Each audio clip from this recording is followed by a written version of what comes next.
Hello guys and welcome to a new brand video. In today's tutorial I'm going to show you how to take photos in the Airbnb platform. So the first thing to do is to go to your browser, either it was Google Chrome, Mozilla Firefox, Microsoft Edge or any browser, and then you will need to go to airbnb.com.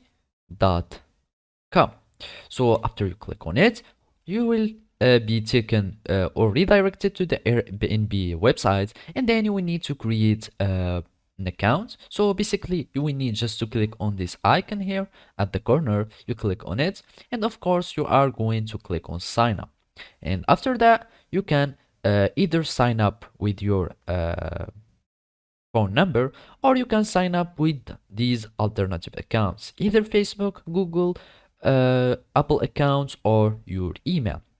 So basically I'm just going to continue with my Google account, and then I'm just going to choose this account and I'm going to log in. So basically when you are going to create your account, all you need to do is to log in into your account and then just follow these simple steps.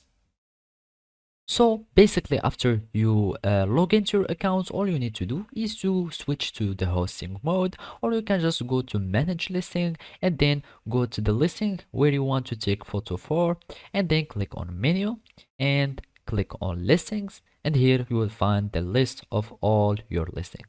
So I'm going just to choose in this example, and as you can see those are my photos. And basically to take the pictures, all you need to do is to edit the photos and click on change photos if you don't already have it, or just go to all photos and you can add more and or modify any picture.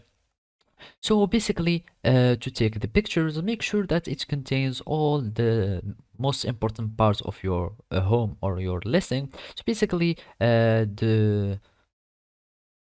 to make sure it appears or it shows the surface of your listing, the bedrooms, all the rooms, including the kitchen, the living room if it has TVs, the balcony if it has. You should like mention or appear all the details of your listing or of your hosting, and then just upload it here by clicking by upload photos, and then just search for your pictures and uploading them, and then you will find the save button, and then all you need to do is to save and quit, and you will have your pictures taken successfully. So basically this is how you can do it. Thank you for watching and see you next time.